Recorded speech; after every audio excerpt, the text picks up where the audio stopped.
Welcome to my easy learning computer. இன்றைக்கி கிளாஸில் நம்ம என்ன பார்க்க போகிறோம் அப்படின்னு பார்த்தோன்னா பைத்தானில் ரிகர்ஷன் அப்படிங்கிற டாப்பிக்கை பற்றி தான் எக்ஸ்பிளைன் பண்ண போகிறேன். ரிகர்ஷன் அப்படிங்கிறது ஒன்றும் இல்லைங்க, ஒரு செயற்கூறு, அதாவது ஒரு ஃபங்க்ஷன் அந்த ஃபங்க்ஷனையே மறுபடியும் கால் பண்ணிக்கிச்சு அப்படின்னா அதுதான் ரிகர்ஷன். நம்ம அவுட் ஆஃப் த ஃபங்க்ஷன்லேருந்து தான் ஒரு ஃபங்க்ஷனை கால் பண்ணுவோம். அந்த ஃபங்க்ஷனை விட்டு வெளியில் வந்துட்டு வேறு இடத்துலேருந்து தான் அந்த ஃபங்க்ஷனை கால் பண்ணுவோம். ஆனால் ரிகர்ஷன் அப்படிங்கிறது அப்படி கிடையாது. அந்த ஃபங்க்ஷனுக்குள்ளேயே இருப்போம், அதுக்குள்ளேயே இருந்துட்டு மறுபடியும் அதை அகெயின் கால் பண்ணுவோம்.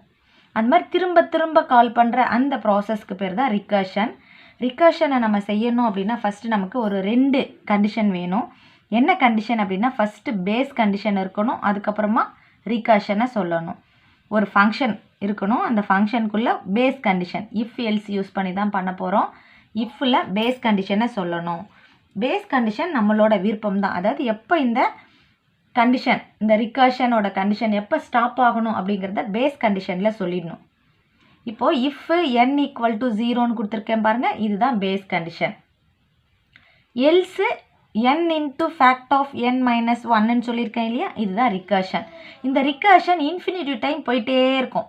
நான் பாருங்கள் முடிக்கிற மாதிரி இங்கே எதுவுமே கொடுக்கல. என்னோட n - 1 குறைச்சி மறுபடியும் ரிகர்ஷனை கால் பண்ணாத, மறுபடியும் அந்த ஃபேக்ட்டுங்கிற ஃபங்க்ஷனை கால் பண்ணணும். மறுபடியும் உள்ளே வரும் n × fact of n - 1 ஒன்று குறைச்சி மல்டிப்ளை பண்ணிகிட்டே போகும். அப்படி பார்த்தோன்னா இந்த என்னோட வேல்யூ 0வை விட சின்னதாக இருந்தாலும் போயிட்டே தான் இருக்கும். இது ஸ்டாப்பே ஆகாது.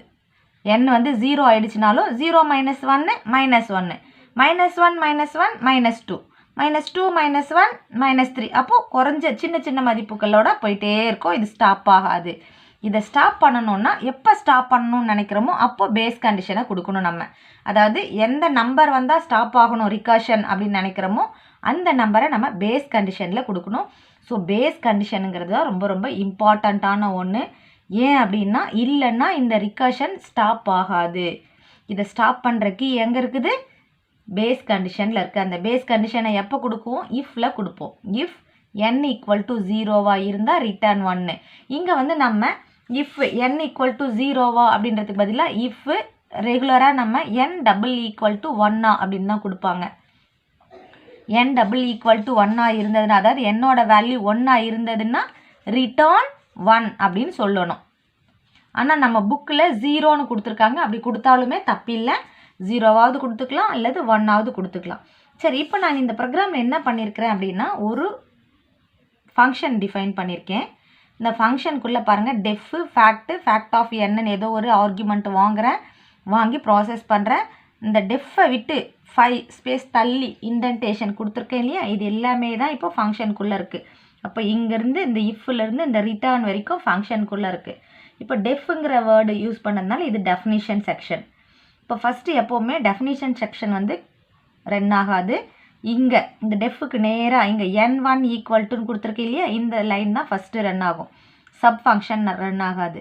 அப்போ n1 = int of input of enter a நம்பர்னு முதல்ல கேள்வி கேட்குறேன். என்டர் பண்ண சொல்லி கேட்குற நம்பர். ஃபார் எக்ஸாம்பிளுக்கு இப்போ நான் 5ன்னு என்டர் பண்ணுறேன் அப்படின்னா அது எதில் வாங்கிக்கும்?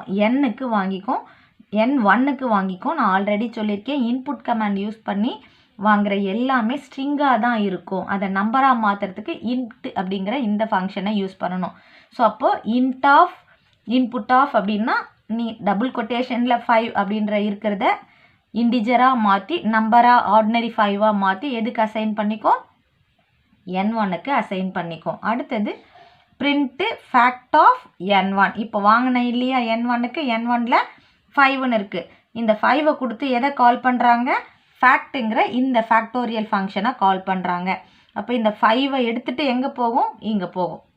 இப்போ செக் பண்ணணும், இஃப் n = 0வா?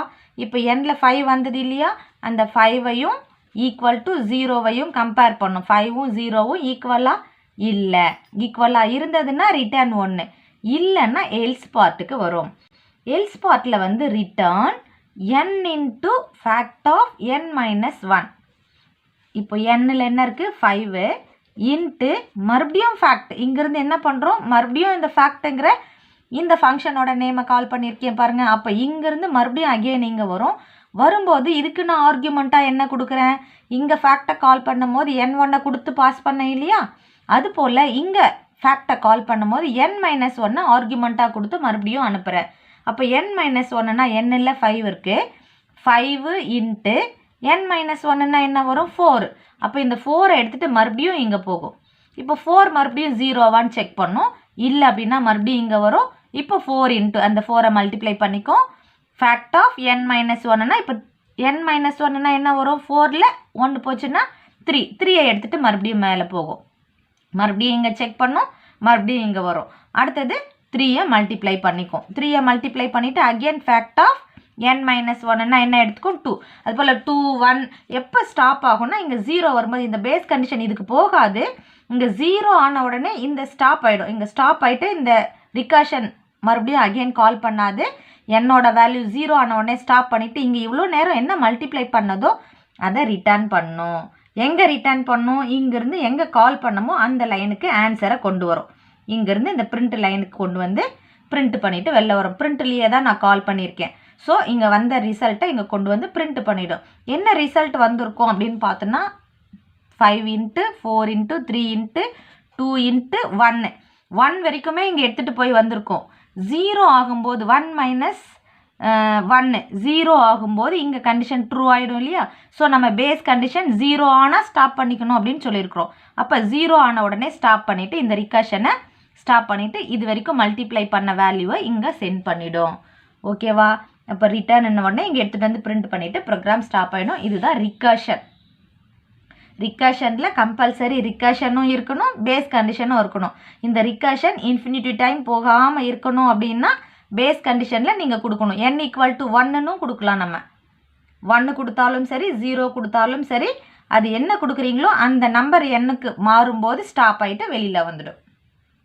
இந்த வீடியோ ரொம்பவே ஹெல்ப்ஃபுல்லாக இருக்குன்னு நான் நினைக்கிறேன். அதே போல் நீங்களும் நினச்சிங்கன்னா என்னோடய சேனலில் மறக்காமல் சப்ஸ்கிரைப் பண்ணுங்கள். இந்த வீடியோவை லைக் பண்ணுங்கள், கமெண்ட் பண்ணுங்கள். என்னோடய சேனல் லிங்க்கை உங்கள் ஃப்ரெண்ட்ஸ்க்கும் ஷேர் பண்ணுங்கள். இதே போல் அடுத்த ஒரு புக் பேக் கொஷின்ஸோடு உங்களை சந்திக்கிறேன். தேங்க்யூ.